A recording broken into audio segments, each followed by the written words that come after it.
दोस्तों, आज हम एक ऐसी शक्तिशाली प्रार्थना के बारे में बात करेंगे जो समृद्धि और अद्भुत चीज़ों को आपके जीवन में आकर्षित करती है। चलिए शब्दों की शक्ति और उसके कंपन को समझते हैं और सीखते हैं आप अपनी खुद की व्यक्तिगत प्रार्थना कैसे बना सकते हैं जो आपके सबसे गहरे सपने और आकांक्षाओं से मेल खाती हो। प्राचीन भारत में जो भी किताबें लिखी गई, जैसे कि वेद, उनमें शब्दों की शक्ति को बहुत ज़्यादा महत्व दिया गया। मंत्र, सूत्र और गाथाओं में शब्द केवल संवाद के माध्यम नहीं थे, बल्कि उच्चतर आयामों से जुड़ने का साधन थे। उदाहरण के लिए जैन धर्म के नमोकार मंत्र या बौद्ध धर्म के ओम मणि पद्मोहम ने लोगों को आत्मिक शांति और उच्चतर ज्ञान से जोड़ा। शब्दों का प्रभाव क्या होता है, क्योंकि हर शब्द में ऊर्जा और कंपन होती है, हर शब्द में एनर्जी और वाइब्रेशन होती है। यही कारण है कि आज हम न केवल प्राचीन प्रार्थनाओं को समझेंगे, बल्कि अपनी व्यक्तिगत प्रार्थना बनाने का तरीका भी जानेंगे जो हमारी इच्छाओं को साकार कर सके। भारतीय दर्शन में प्राचीन ऋषि मुनियों ने मंत्रों की शक्ति को पहचाना। गायत्री मंत्र इसका सबसे सटीक उदाहरण है। यह केवल प्रार्थना नहीं है, बल्कि एक ऊर्जा का स्रोत है जो मन, बुद्धि और आत्मा को प्रज्वलित करता है। इसी प्रकार जैन धर्म के नमोकार मंत्र में और बुद्ध धर्म के त्रिपिटक की गाथाएं ऐसी ऊर्जा उत्पन्न करती हैं जो व्यक्ति को आध्यात्मिक विकास के मार्ग पर अग्रसर करती हैं।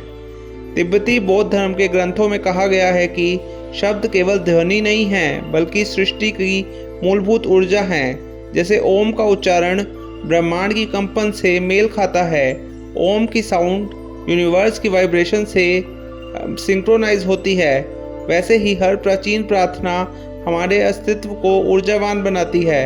अब सवाल यह है कि आप प्रार्थना कैसे बनाएं, अपनी खुद की प्रार्थना कैसे बनाएं।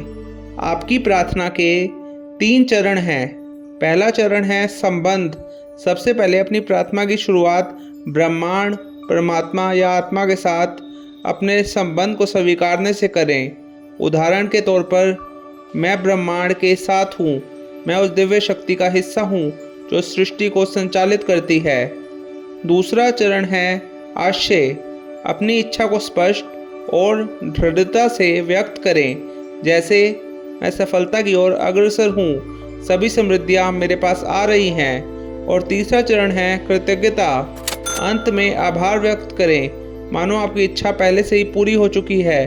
मैं आभारी हूँ कि मेरे जीवन में सभी आशीर्वाद और सुख समृद्धि आ रहे हैं। अब दिल हाथ पर रखें और मेरे साथ दोहराएं, मैं एक दिव्य आत्मा हूँ जो ज्ञान और शांति से भरी हुई है।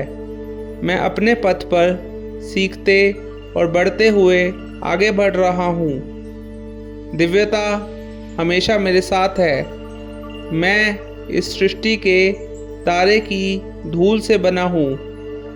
मैं अपने आप से प्रेम करता हूँ और अपने अस्तित्व का सम्मान करता हूँ, क्योंकि मैं महत्वपूर्ण हूँ। इन शब्दों को जोर से और विश्वास के साथ कहें। जब आप कहते हैं मैं हूँ, तो आप शुद्ध ऊर्जा से जुड़ जाते हैं।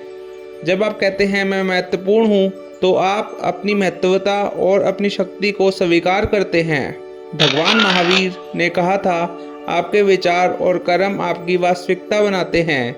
गौतम बुद्ध की शिक्षाएं बताती हैं कि ध्यान और सकारात्मक विचार जीवन को बदल सकते हैं। स्वामी विवेकानंद ने कहा था, उठो, जागो और तब तक मत रुको जब तक लक्ष्य प्राप्त ना हो।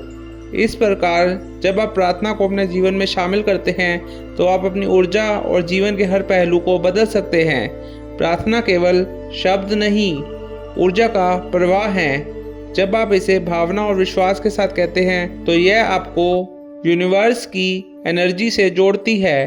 जब आप अपनी प्रार्थना बनाते हैं, तो यह केवल आपकी नहीं रहती, यह पूरे यूनिवर्स में वाइब्रेशन पैदा करती है। अब समय है अपनी व्यक्तिगत प्रार्थना बनाने और उसे अपने जीवन में शामिल करने का। याद रखें, आप ही अपने जीवन के रचयिता हैं। अपने शब्दों से अपनी दुनिया को बदलें। आप महत्वपूर्ण हैं। इस प्रार्थना को बार बार दोहराइए और इसे अपना मंत्र बनाइए। अगर आपको ऐसा लगा कि यह वीडियो आपके जीवन में कुछ बदलाव लेकर आएगी। तो मेरे चैनल द डिवाइन मैनिफेस्टेशन को सब्सक्राइब कर लीजिए, बेल आइकन प्रेस कर दीजिए, इस वीडियो को लाइक कर दीजिए और कमेंट्स में ब्लेसिंग्स या फिर अबंडेंस लिख दीजिए। आपका एक छोटा सा सब्सक्राइब बहुत मोटिवेशन देता है मुझे कि मैं ऐसी वीडियोस आपके लिए हर रोज़ लेकर आऊँ, हर हफ्ते लेकर आऊँ, हर महीने लेकर आऊँ, हर साल लेकर आऊँ। Thank you, take care, bye bye, अपना ध्यान रखना।